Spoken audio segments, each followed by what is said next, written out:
Hey everybody, this is Brad from Johnson Small Engines, better known as the one-hand mechanic. If I can do it, you can too. Today we are working on a Craftsman T140, and I just want to show you, in my opinion, how to start and operate it. This is actually made by MTD, and if you wonder if your machine was made by MTD, you just want to lift up your seat and you look for the sticker, and this one says right here, MTD LLC. Even though Craftsman put her name on it, Craftsman doesn't make anything.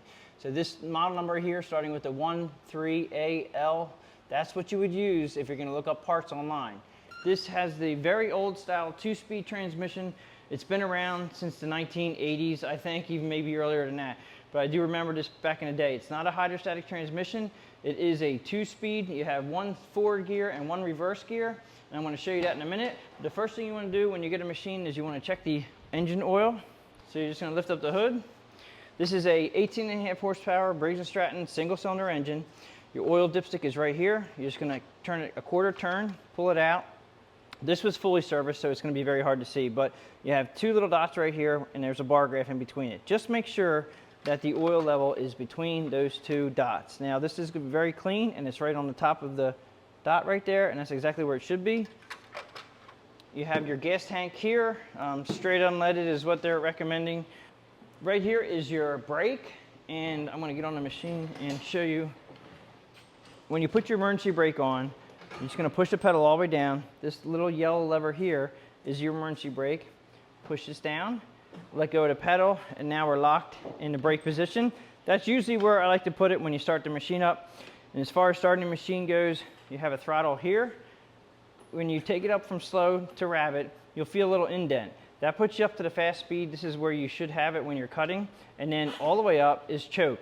And I recommend just you put it up on choke when you start it, and then bring it down off of choke and just let it warm up.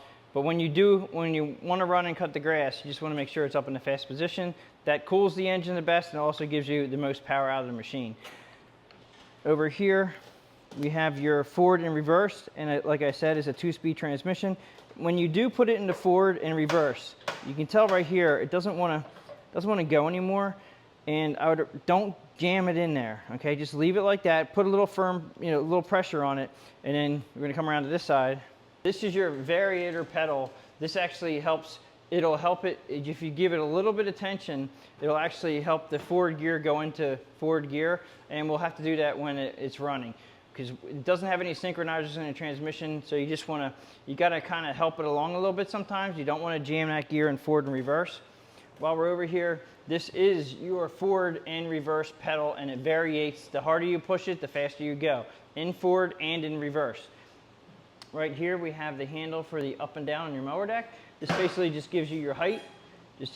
Now it is a little heavy, there's no helper springs, so you definitely need a little bit of muscle to make this go up and down. Again, this is the lowest line of the machines that MTD puts out.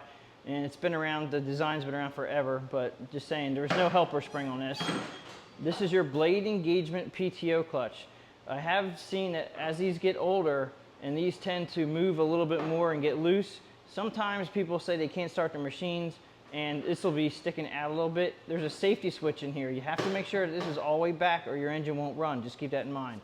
But this is your blade engagement. We're gonna go ahead outside, and I'll show you how to engage the blades, and also talking about engaging the blades. Right here is your ignition, and the reason why I said it is because you can cut and reverse. Right here is a little yellow cutout here that you have to have the ignition key in. We have stop.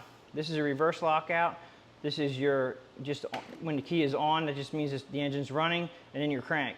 So after we start it, it's going to come back to here.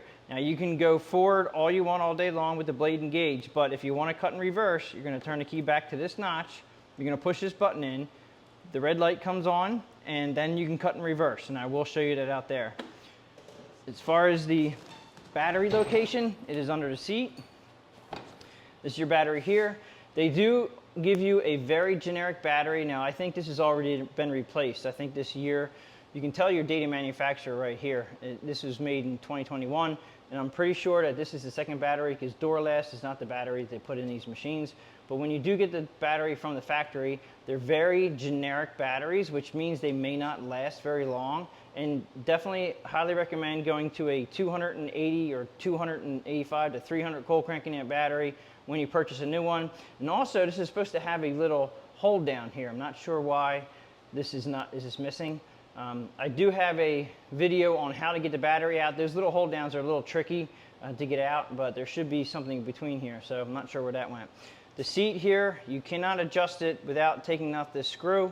Some of these had little arm adjusters on them. You could just pull up and then slide it back and forth, but this one looks like you have to take this out and you can slide it in this notches here, which will move the seat forward and backward, and that's how the seat is right there. I want to start this up, and I want to show you guys that if you just, when you go to put it into forward, like right now, it's a perfect example. It will not go into the gear, and the reason being, the transmission needs to turn a little bit to have this go into gear. So I'm going to go ahead and fire it up, and then I'm going to push this pedal here just a little bit. I'll show you the gear engaged after I engage it, and you'll understand. So I'll up on choke to start it, and then as soon as it starts, I'm going to take it down off of choke. I'm going to go ahead and push this forward, and the transmission shift knob will go all the way into the forward position.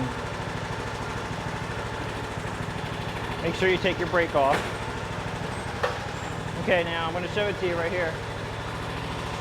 This is where your forward is supposed to be after I moved a little bit, okay? And then if you want to go in reverse, let go of your forward pedal, try to go in reverse. Now, it's not going, I'm just going to go ahead and try to push your foot in a little bit more, and there it goes, that's reverse. So don't jam them in, just, that's neutral. We got forward, just push the pedal a little bit, and it locks it in right here. And then if you want to go in reverse, now this, it went right in that time. Sometimes it works, sometimes it doesn't.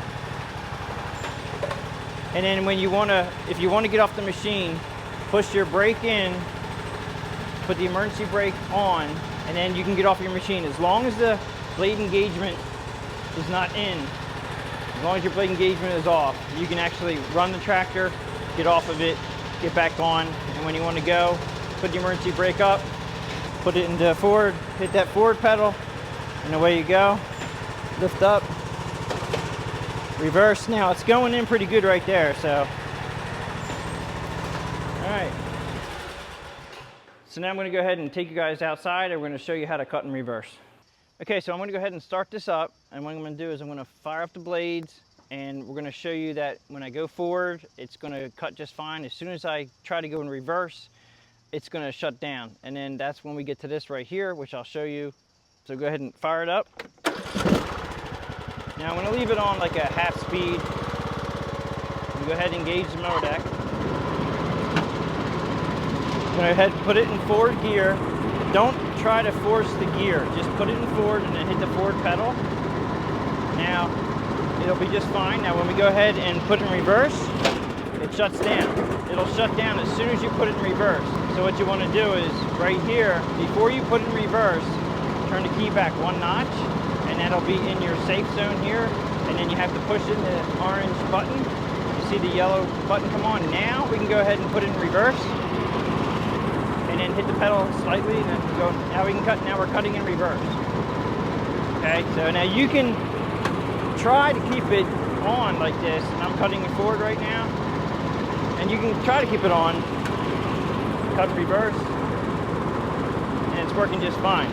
Now, from what I understand, this is timed out. This will actually go out after a while, and you'll have to just turn the key back like this. That's out now, we can't cut in reverse. Turn it back into the center, hit the button again. As long as that red light is on, you can cut in reverse. I'm gonna go ahead and disengage the mower deck. Turn it off here. Now I did have a comment on somebody asking me, how do you push this machine? Okay, now remember, this is a 2-speed variable transmission, which is not a hydro. You just have to make sure that it is in neutral, and make sure that your emergency brake, which is here, is in the off position, and you should be able to push it. If you cannot push this machine when the emergency brake is out and it is in neutral, I've had a lot of these older models, the brake locks up. So you basically jolt it back and forth a couple times. That might unstick your brake. If it's something more than that, then you have to look into it. But as far as just the general operation and pushing it, it's very easy. That should be it for how to start and operate the Craftsman T140. If you guys like this video, please give it a thumbs up. Please subscribe, share my channel with your friends, and I'll catch you guys on the next one.